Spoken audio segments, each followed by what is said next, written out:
Está no ar, na terra e no mar, programa Pra Natureza, Inspiração, Conexão e Movimento. Rafa Goidanich aqui, direto dos estúdios da Praia do Forte, litoral norte da Bahia.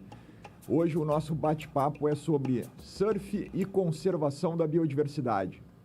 Estamos aqui com um convidado especial, Ranin Tomé, é um surfista ecocidadão, um amigo novo.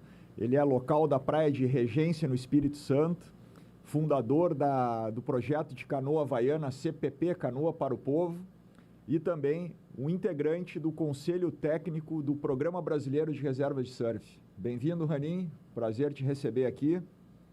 Bem-vindo, muito obrigado. Bom dia. Beleza, bom dia. Mais um dia de boas ondas. E, Ranin, conta um pouco para nós da tua trajetória, já de muitos anos como oceanógrafo, né? Filho de pai e mãe que foram um dos precursores do projeto Tamar no Brasil, criado em Regência, no Espírito Santo, naquela esquerda clássica, né? Que sofreu um acidente muito grave aí, um impacto ambiental muito significativo. Conta um pouco para nós da tua trajetória como surfista conservacionista. Massa, obrigado pela oportunidade em primeiro lugar. Muito legal a gente estar ajudando sempre no processo aí de conservação do Brasil, seja da forma como for, né? Mas só de estar surfando a gente já está ajudando de alguma forma, né? Porque a gente está se preocupando, está ali dentro, está em contato o dia inteiro com a natureza. Então isso por si só já é um processo de conservação, né? Verdade. Só por estar ali dentro da água, eu acho que a gente já vai querer buscar um mínimo de consciência ambiental de alguma forma, nem que sejam pequenas mudanças, assim. Então acho que todo surfista tem alguma conexão com alguma conservação, preservação, conscientização ambiental de alguma forma, né? Mesmo que mínima. Bom, minha história, eu acho assim, eu nasci nesse meio um pouco, né? Porque como você falou, meus pais são desse meio. Minha mãe é veterinária, meu pai é oceanógrafo também, se formou no Rio Grande do Sul, lá no Cassino, numa época que os dois são do interior do Brasil. Minha mãe é do Mato Grosso do Sul e meu pai é do interior de São Paulo. Então eles foram, assim, a minha história é fácil, né? Porque eu meio que já nasci nesse meio, não tive que batalhar para mudar minha consciência ambiental, eu meio que nasci nesse meio. Então, de certa forma, tem até uma obrigação maior, né? Porque eu acho que a ideia, assim, é eu evoluir isso, né? Conseguir evoluir, ver as falhas da preservação e da conservação no Brasil. Eu acho que eu tive o privilégio de ter um olhar diferenciado, assim, em coisas que funcionaram, em coisas que não funcionaram. Depois a gente pode até falar um pouco disso, assim, pra frente. Mas os dois, eu acho que foram a batalha. Aqueles que nasceram em família, criador, meu avô, por parte de pai, tinha uma loja de sapato no interior de São Paulo. E meu avô, por parte de mãe, era militar. Então, era uma família, assim, bem da roça, né, entre aspas. Sim. Mesmo. No interiorzão, assim, tinha sítio e tudo mais, e eles largaram tudo, meu pai largou tudo para ir falar de oceanografia em 1900 acho que 70, eu nem lembro exatamente quando ele entrou, assim. Foram os precursores, né? Acho que exato. Ele entrou numa das primeiras turmas de oceanografia do Brasil. Então, e minha mãe é a mesma coisa, conheceu meu pai porque uma amiga conhecia que era da oceanografia também, acabou se apaixonando, fazia veterinária e quis cuidar de bicho silvestre naquela época, tartaruga marinha, ninguém falava disso no Brasil. Então eles realmente largaram tudo assim para trás e mudaram 100% de vida, né, para trabalhar com conservação, numa época que tem umas histórias assim que o povo me conta, né, porque os pais nunca contam isso pro filho. Sim. Mas o povo me conta que meu pai subia em cima de trator de local de carvoeira para arrancar a chave e sair correndo com a galera com espingarda em cima. Naquela época era um ativismo mais rústico mesmo, assim. Um ecoterrorismo, vamos dizer assim, né? Exato. Ecológico. Que legal. Era uma batalha mesmo, assim. Então, eu meio que nasci um pouco nesse meio, assim. Meus pais têm uma história grande. O Projeto Tamar é o maior programa de conservação marinha do mundo hoje, né? Ou pelo menos por muitos anos foi considerado, assim. E então eu tenho uma história a nível de Brasil, assim, a nível nacional, né? Mas eu cresci na reserva biológica de Comboios. Então, até os meus primeiros anos de vida eu nasci dentro da reserva mesmo, de Comboios, que é uma reserva. A reserva em si, ela já é a unidade mais restritiva, mais né? restritiva, mais Categoria fechada de manejo todas, mais né? restritiva. O que, de novo, voltando naquele assunto, talvez hoje não seja o melhor caminho, assim, porque é um não me toque, ninguém pode mexer, ninguém entra, ninguém pode utilizar nem de forma benéfica. Sim. Mas para aquela época, imagina que você não falava disso, ninguém queria saber de conservação, de preservação de nada, você Era precisava dessas necessário, né? medidas, né? Sim. De, pô, fecha, ninguém mexe nessa área aqui porque está acabando. E a tartaruga gigante, que é a tartaruga de couro, é uma das a grande espécie, né, que deu o embasamento para conseguir formar essa reserva lá, porque ela é o único local do Brasil, não é único, mas em consideração, assim, número de ninhos, que é considerável, a praia de Regência, ali da Foz do Rio Doce, são as únicas praias onde a tartaruga de couro desova. E ela é a espécie mais ameaçada de todas, né? Como todas as espécies grandes, de grande porte, sempre são as primeiras que vão, né? E vão sobrando as pequenas com o tempo. Essa é a história do ser humano, né? A gente foi acabando com a megafauna e é mais difícil acabar com as menores, mas montaram essa reserva com a desculpa da tartaruga, né? Inclusive é coisa que muita gente não entende muito, assim, né? Ah, porque a tartaruga, porque só a tartaruga, é só um bicho, mas é chamado de espécie guarda-chuva, né? Que se você conserva um bicho que depende do mar e também depende da terra, você tem que conservar a praia, você tem que conservar a mata perto da praia, você tem que conservar o oceano, você tem que conservar, e consequentemente todos os bichos, os peixes, as baleias, os golfinhos. Então, para você conseguir, que também, outro parênteses, o Tamar teve sucesso por isso, né? Porque conseguiu englobar os pescadores, então, não só os animais, mas o ser humano dentro da conservação, né? Então, fechando parênteses, eu cresci dentro dessa reserva biológica, é super importante para a região. Foi o que, de certa forma, salvou as ondas de lá, porque hoje, se não tivesse essa reserva, e muita gente, quem não entende, não consegue entender, fala mal da reserva, é restritiva, fecha tudo, não pode fazer nada. Mas se não tivesse sido feita essa reserva, provavelmente hoje seria só a casa em cima da praia, na frente da onda, uma onda perfeita, considerado por muitos uma das melhores ondas do Brasil, disparado, assim, eu já viajei para muitos lugares em termos de perfeição, realmente é muito, muito acima, assim, de muitos lugares.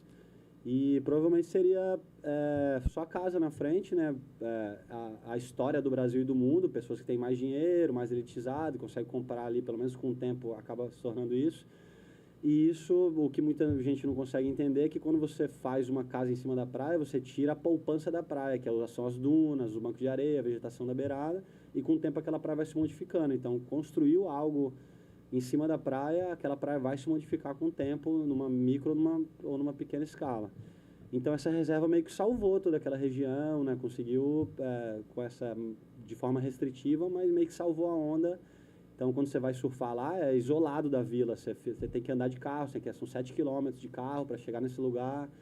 A gente conseguiu também a primeira, eu posso estar errado agora, mas eu tenho quase certeza absoluta que é a única reserva do Brasil que a gente conseguiu botar dentro do plano de manejo a utilização do espaço, ou seja, tem acesso para dentro da reserva e pode ser utilizado para o surf. Sim. Só que de forma...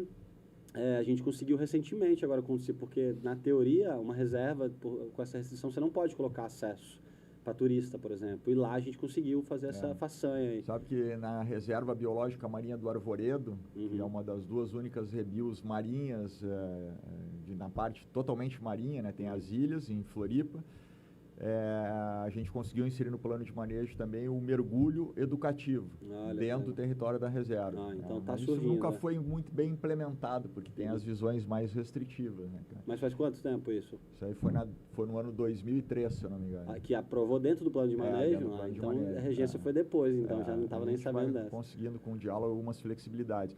Mas legal. Esse teu relato aí da Rebuild Comboios e a relação que ela tem com a conservação da biodiversidade, o papel que ela tem importante, né, de ter uma conservação mais restrita por algumas espécies, está localizada na foz do Rio Doce, né, que é um ecossistema gigantesco e importante, né, para a conservação da biodiversidade marinho-costeira do Brasil, e engloba uma onda dessa qualidade.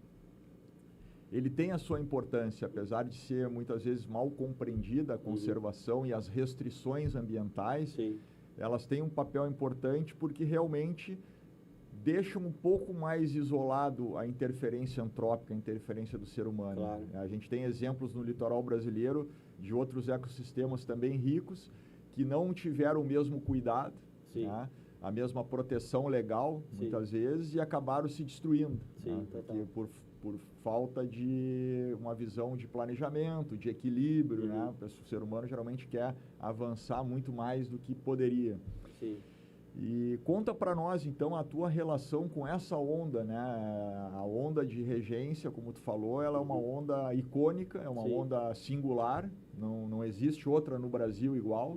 Talvez se assemelhe um pouco com a guarda do Embaú, por ser uma foz de um rio, né? E fala também da tua relação com a onda, mas também de tu ter testemunhado todo o impacto do acidente, né? Que deu lá. Essa lama que chegou, todo o impacto ambiental e todo o sentimento que a comunidade local, especialmente a comunidade do surf, teve em relação àquele episódio trágico. Sim. A gente, só um parêntese inicial, assim, eu acho que a gente estava falando dessa coisa da preservação, hoje em dia tem até uma diferença na nomenclatura, né, de conservação e preservação. Pelo menos na minha cabeça eu tenho bastante isso, assim. Essa coisa de preservar e não me toque, e o conservar já incluir esses usos, né, dentro. Então, eu acho que, de novo, foi muito importante naquela época, no passado, mas hoje em dia já tem muito mais tecnologia de conservação mesmo. Você pode incluir o uso sem conseguir o não me toque, né, ou não precisar disso. Mas realmente foi muito importante para aquela região e é muito importante que as pessoas entendam isso, não é porque tem coisas melhores que a gente precisa alterar o passado, né? Não foi importante naquela época e hoje é diferente. E essa onda, assim, para quem vai surfar, é muito impressionante, assim, porque a última pessoa, assim, que eu lembro que foi de fora lá foi o Márcio Freire, daqui da Bahia. Sim. E que, o cara foi dos Mad Dogs, do Hawaii, surfava pipeline, aquelas ondas impressionantes mesmo. E eu já estava morando aqui na Praia do Forte, dá até arrepio de falar, cara, assim, que a gente, quando vai muito tempo para outro lugar, a gente acaba quase, não esquecendo, assim, mas quando eu voltei para a Regência, que eu surfei o primeiro temporada que eu voltei para pegar onda, no primeiro ano que eu estava aqui, eu lembrei, é por isso que ela é tão impressionante. Que é o power, o poder dela, assim, a força mesmo o que você não tem, mesmo em mar maior, assim, você não tem aquela amplitude. Eu lembro do Márcio Freire falar, cara, nesse ano quebrou um mar clássico gigantesco, 1,5 m, 2 metros, assim, tava perigoso mesmo, muito grande, no limite onde a onda segura. E ele falando, cara, essa onda tem força equivalente à pipeline mesmo, assim, no perigo, na força. Ele me falando na areia, olhando assim, e ele não tinha mais o shape, assim, que você espera de um atleta profissional, assim, porque ele já estava mais velho e tudo mais, mas o cara botava, assim, cara, de backside para dentro do tubo e saía de forma impressionante, assim, eu conheci ele logo antes de falecer. E ele relatando isso, assim, eu lembro dessa diferença, do power dessa onda. Foi muitas coisas que se unem ali para aquela onda quebrar daquele jeito, né? A geografia do local, a posição da costa, a intensidade do vento, a qualidade do swell, a espessura da plataforma continental, a força que ela consegue chegar e tudo mais. E isso, de certa forma, né, fazendo a pergunta que você me disse, foi bastante alterado por esse crime ambiental. Então, a onda em si já tem estudo provando que você diminui a amplitude, a energia da onda, porque como você tem mais lama no fundo, na plataforma continental, isso eu não estou falando numa microescala ali na praia onde a gente surfa, né? Mas dali até 50 quilômetros da costa, como você tem mais lama no fundo hoje, essa lama vem absorvendo energia, então ela chega com uma amplitude de onda, de tamanho de onda menor. Olha só, que impacto, então, pouca gente sabe disso. Sim, e isso desde o início, assim, esse primeiro estudo já saiu, essa mudança da qualidade sedimentar, né, do fundo da plataforma toda. Então isso muda a amplitude de onda, muda as espécies que tem ali no fundo, né, porque uma espécie que vive na areia não vive na lama e vice-versa. Então você alterou toda a fauna bentônica, né, camarão, caranguejo, por aí vai. Você alterando essa bentônica, você altera toda a pelágica, que é na coluna d'água, então os tipos de peixe, a qualidade que eles têm. Cara, ambientalmente, assim, o crime foi desastroso mesmo, e ele é de uma magnitude que ele é acumulativo, né? Então, como ele vai se acumulando na cadeia trófica, o camarão está vivendo naquela lama do fundo, o peixe come aquele camarão e ele vai se bioacumulando naquela cadeia trófica. Então, ao invés de ir passando, pelo contrário, os níveis estão subindo nos organismos, tem cada vez mais acumulando mais nos organismos. É uma então, contaminação que nem se sabe exatamente a quantidade disso aí, porque é um metal cara, pesado, não tem como né? Isso aí medir, sendo absorvido por todos Sim. os seres vivos até chegar num ser humano que consome Exato. ou que vive naquele ambiente também. Sim, e aí hoje já foi, até hoje, há 7 anos, 8 anos, posso até estar errado, já até me embola na cabeça desde 2015, novembro. Já a pesca é proibida até hoje, então o pescador não pesca mais lá na região, na Foz do Rio Doce. Então, imagina para você pagar de volta isso, porque é impagável, né? Mas Sim. em termos financeiros, falando isso, o que também é justo você pagar para aquelas pessoas que não estão pescando ou que tiveram danos nesse sentido. Imagina que o Espírito Santo inteiro e até interestadual vem pescar na Foz do Rio Doce, porque ele é um grande banco de camarão e tudo mais. Então você tem que indenizar todo o pessoal da capital de Vitória, todo o pessoal do sul do estado, do norte do estado, do interior que tem contato com o rio. Então é inimaginável a magnitude Sim. do crime. E isso, de certa forma, se você altera um padrão, por exemplo, o tipo de fundo que alterou a onda, aquilo vai se bioacumulando nas transformações também. Então, a gente não sabe onde vai parar isso, como vai parar, o quanto isso afeta a gente no dia a dia. Porque eu digo assim, é ilegal pescar, mas ninguém nem parou de pescar e nem de comer o peixe. Sim. Então, é complicado, cara. É complicado, assim, foi uma magnitude e para quem viveu, para quem estava durante esse evento, né, vamos chamar assim, esse crime, né, porque até quem trabalha dentro da Renova hoje, que é quem gerencia o crime e tudo mais, é até proibido de falar crime, até essa palavra foi ilegal, vamos dizer assim, tem que falar desastre e tudo mais, mas quem viveu, quem conhece a história... perante a legislação ambiental, a lei de crimes ambientais enquadra o ocorrido como um crime, né? Mas sem provas concretas, porque, pode ter acontecido, enfim, né? Não vamos entrar nem nesse termo agora, mas eu acho que a galera não consegue sentir, de quem não viveu ali mesmo, o desastre social, o desastre cultural, né? São coisas que a gente nem... O meio ambiente, o desastre ambiental, ele só existe quando existe o ser humano no meio. Porque é o que você falou lá, a importância de deixar isolado aquilo e ter sobrevivido. Não tem ser humano. No momento que você botou ser humano, você vai ter mudança e vai ter impactos significativos, né? Exato. Então, você tira o ser humano da jogada, automaticamente, com o passar de décadas, a natureza em si vai entrar num ciclo de renovação e vai ficar tudo bem de novo, né? Então, enquanto a gente tem ser humano no meio, a gente tem que saber trabalhar junto com ele. E esse foi o maior impacto de todos, cara. Assim, imagina que desde o primeiro dia começa a passar helicóptero, passar pessoas, políticos, jornalistas e aquela confusão e aí começa a brigar a população entre elas. Umas pessoas recebem indenização, outras não recebem.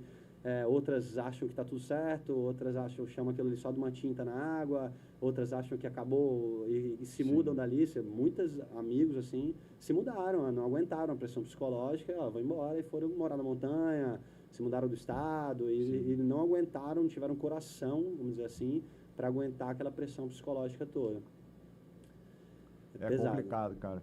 E pelo menos esses fatos trágicos, né, esses desastres causados por interferência humana, eles também servem de grande aprendizado, né? Sim. E de alguma forma isso que causou uma comoção nacional, né, e repercussão até mesmo internacional, até hoje vem reverberando, né, porque as consequências desse impacto ambiental, como tu falou, são imensuráveis. Isso aí pode se propagar por gerações futuras ainda, não se tem dados científicos suficientes para dimensionar isso, mas trouxe também, por outro lado, toda uma evolução para a criação de legislações específicas mais protetivas desses ecossistemas, né, e até mesmo o fortalecimento do que a gente chama dos direitos da natureza, né?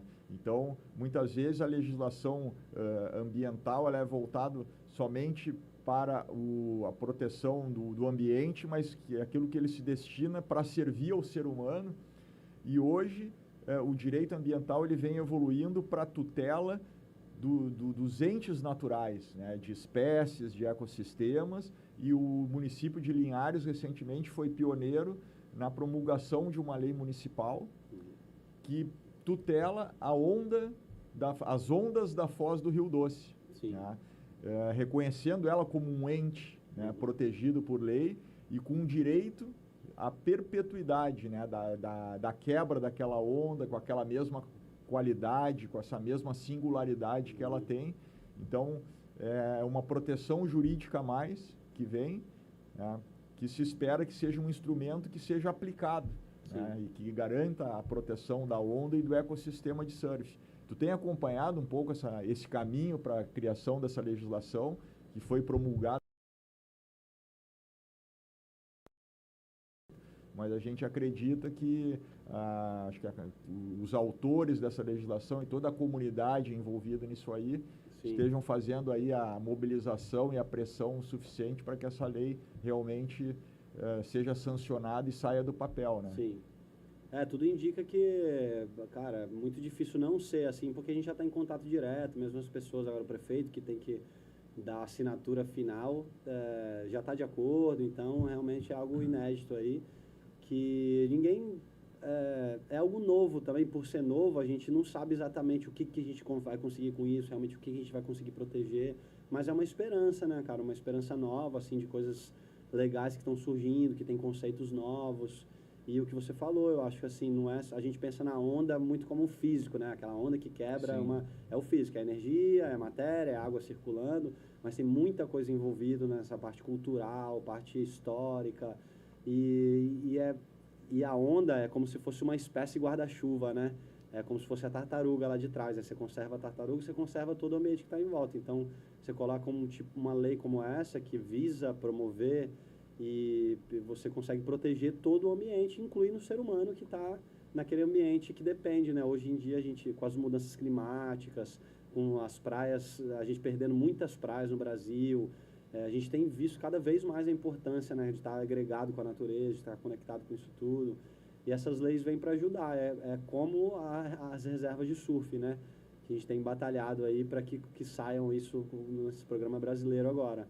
Não sei se essa é a melhor palavra, mas é um selo a mais, né? Você tem um selo, algo a mais que te ajuda a compor essas outras coisas que já tem. Então, imagina se Regência se torna também uma reserva brasileira de surf, quem sabe uma reserva também mundial. Então, por ser uma reserva mundial, já tem uma lei que protege a onda, já tem uma reserva biológica que protege o oceano e a terra.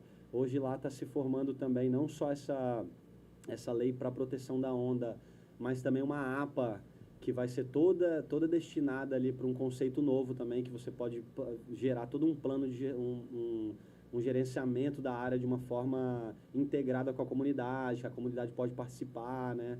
Eu acho que essa lei, as APAs, essas reservas mais abertas, a reserva de surf, você precisa do ser humano interagindo o tempo todo, né? Verdade. Porque se você não fizer nada, se você não estiver interagindo, essa lei também não significa nada. É só uma lei e nada quer dizer, né? Agora, se você está interagindo e utilizando aquela lei ao seu favor para conseguir continuar trabalhando, você consegue atingir outras metas e continuar no caminho aí de coisas boas. Esquecer esse passado ruim aí e utilizar agora como só o bom. Com certeza. A gente precisa de seres humanos conscientes e compromissados com a conservação da natureza, né? Porque ainda a visão de que a gente faz parte da natureza, ela é restrita a um segmento muito especial da sociedade, né? Porque o ser humano, de modo geral, vê a natureza como algo externo, né? E que está aí só para servir aos nossos interesses e necessidades sociais, econômicas e desenvolvimentistas, sem considerar, né, a cultura, o conhecimento tradicional, o conhecimento científico, a importância, né, do equilíbrio ambiental. E essa legislação, né, a lei do Sistema Nacional de Unidades de Conservação, que cria essas diversas categorias de áreas protegidas, e também agora a proposta do Programa Brasileiro de Reservas de Surf, elas servem como um instrumento de conscientização, um instrumento de gestão ambiental, para que a gente consiga buscar o equilíbrio entre a conservação desses ecossistemas e o uso do ser humano, né, o desenvolvimento econômico com equilíbrio. Esse é um grande desafio, né? Sim. E a gente tem essa bandeira das reservas de surf, fazendo o nosso papel enquanto surfistas, conservacionistas, surfistas cidadãos, né, que tem essa relação direta de conexão com a natureza, com o oceano, tem essa veneração pela onda e pelo surf, né, por tudo que o surf significa para cada um de nós, né, em relação a bem-estar, a saúde, a conexão com a natureza. Para uns é negócio, para outros é carreira profissional, enfim, né, tem diversos tipos de surfista dentro dessa tribo, né, de surfistas que cada vez mais está democrática, abrange todas as idades, gêneros e modalidades, né.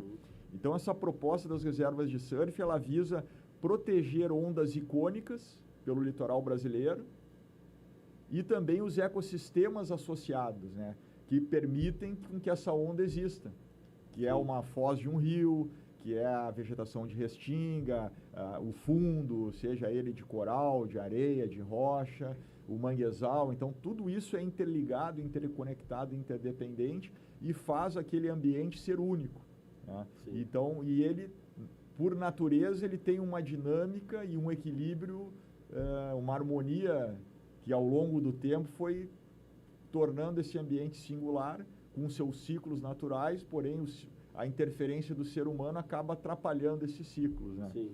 E o surf, desde a década de 70, ele é realmente um vetor de desenvolvimento socioeconômico do litoral brasileiro, né? Então, do sul ao nordeste, a gente tem diversas localidades, praias, né, que se desenvolveram, foram descobertas a partir dos surfistas, que foram atrás de uma onda singular, uma onda icônica, e aí quiseram morar naquele local e desenvolver, e aí vem todo um crescimento, um desenvolvimento imobiliário, um desenvolvimento turístico, um desenvolvimento da municipalidade, né? Então, a reserva de surf, ela serve como uma proposta de desenvolvimento sustentável, né, de achar um equilíbrio para a conservação e o uso humano. E a gente agora está com essa campanha aberta, né, até 31 de julho. O Programa Brasileiro de Reserva de Surf está com as candidaturas para qualquer praia do litoral brasileiro, qualquer comunidade desse litoral queira se candidatar e tornar a sua praia uma reserva de surf e ter mais um instrumento de proteção, né? Tu é membro do Conselho Técnico Científico, né, que é uma das pessoas, são 9 integrantes nesse conselho, todos surfistas, de qualquer modalidade, mas que tem também uma formação acadêmica na área ambiental, né, uma experiência também de trabalho, e terão a responsabilidade, mas também vão dar a credibilidade para a escolha dessas reservas de surf no Brasil. Como é que tu está vendo esse movimento todo? Quais são as tuas expectativas aí com a criação da primeira reserva? E quais são os benefícios que tu acredita aí por fazer parte dessa história que uma reserva de surf pode trazer para uma determinada localidade? Eu estou super empolgado, assim, eu acho que o comitê, assim, me convidou por acaso desde, qual foi o primeiro ano? 2019, tu participou do primeiro workshop técnico, né? Isso, convidaram alguém, aí me indicaram, alguém não podia ir, me convidaram, eu fui super empolgado, assim, voltei na época, depois aconteceu a pandemia no meio, ficou um pouco no gelo, assim, agora voltou com tudo, mas desde aquela época é muito claro o conceito, assim, né, cara, quando você começa a pesquisar um pouquinho, entende, ele é muito claro, você tem que ser realmente icônico o local, né? Porque tem que ter uma importância ecológica muito grande, a onda tem que ser muito boa, tem que ter vários fatores assim que convergem para dar certo aquilo. Mas eu acho que é justamente o que você falou, assim, mais um instrumento para continuar na batalha, né? Porque essa batalha é eterna, qualquer lugar que você vai, ele tem coisas boas e ruins, né? Então, junto com coisas boas, com o surfista indo para esse local, né? Explorando essa onda perfeita e tudo mais, vem o ser humano junto e com seus lados negativos e positivos. Então, eu acredito que, primeiro, é a nível de Brasil, é a nível nacional, então isso muda tudo, não é uma coisa local, que você aprovou uma lei ali só naquele ponto, né? É algo a nível Brasil, tem toda uma estrutura, uma rede por trás, pessoas a nível nacional mesmo, com olhar para aquela onda específica. Então, isso dá um peso gigantesco, né? Para cima daquilo. Você sabe que qualquer alteração, qualquer pedido que você faz, qualquer manifestação tem um peso nacional a partir do momento que ela se torna uma reserva nacional. E eu acho que para você ser aceito como uma reserva, você já tem que você tem que estruturar, você tem que juntar pessoas que estejam com aquela mesma energia, com aquela mesma boa vontade, que esteja alinhado energeticamente e com pensamentos no mínimo parecidos. Então, isso por si só já é um grande feito, porque quando a gente não tem um objetivo, você acaba sendo mais difícil você fazer essa junção de pessoas, né? Verdade. Isso é um grande passo. Então, se você tem um objetivo, a gente quer ser uma reserva de surf agora, você já é obrigado a correr atrás disso, juntar pessoas, se alinhar com essas pessoas, fazer várias reuniões. Isso por si só já vai chegar em algum lugar. Então, tem inúmeros benefícios, assim. A gente está... Pô, estou super empolgado, fiquei super honrado de ser convidado para o comitê técnico. Espero que Regência consiga se tornar uma das reservas de surf. Estou batalhando não só para depois participar dessa aprovação dessas reservas, mas também fazer o papel de fomentador, né? De fomentar locais. Espero que a gente consiga alguma região aqui na Bahia, no litoral norte, principalmente, para a gente conseguir organizar isso, e estou empolgadíssimo com... Legal, cara. Então, encaminhando aí para o final do nosso programa de hoje, lembrando que o programa de reserva de surf ele tem 4 critérios básicos, né? O primeiro é a qualidade singular da onda, a constância, né? De frequência de direção de swell, de condição de vento, toda a parte da história e da cultura do surf no local, a característica do ecossistema de surf, né? Toda a parte socioecológica que compõe aquele ecossistema. A importância dele, né? A importância, né? Se ele é uma área prioritária, se tem outros instrumentos, outras áreas protegidas naquele território também.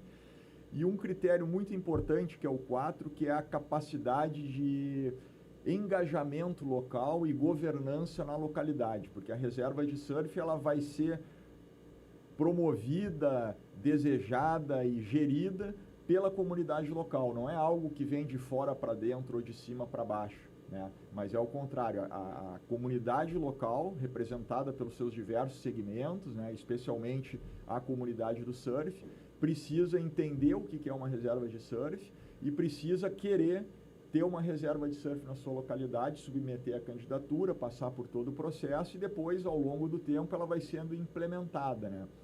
E a nossa visão é chegar aí até 2030 com uma rede brasileira de reservas de surf, representativa de vários ecossistemas ao longo do litoral brasileiro, né? Lembrando que o Brasil é um dos países que tem uma das maiores zonas costeiras do mundo, né? São mais de 7.500 quilômetros, com diversos tipos de ecossistemas, né? Abrangendo aí o bioma Mata Atlântica, pega um pouco do bioma Amazônia também, né? Na região norte. Então a gente tem uma diversidade de cultura, de ecossistema, de qualidade de onda muito representativa que precisa ser protegido de alguma forma. Sim. Então fica o convite aí para acessarem os critérios e as regras, né, da chamada pública que está aberta até dia 31 de julho, para a gente estar recebendo candidaturas através do site www.reservasdesurf.org.br. Né? Então acesse lá e entre em contato conosco. O Instituto Aprender Ecologia que está desenvolvendo essa proposta já com 24 anos de experiência e tem toda uma estrutura desse programa brasileiro, né? Tem um comitê técnico científico, tem um comitê estratégico e haverão os comitês locais que vão fazer a gestão da reserva localmente, com a curadoria e o suporte todo do núcleo gestor, que é o Instituto Aprender Ecologia, com o apoio do Comitê Técnico Científico.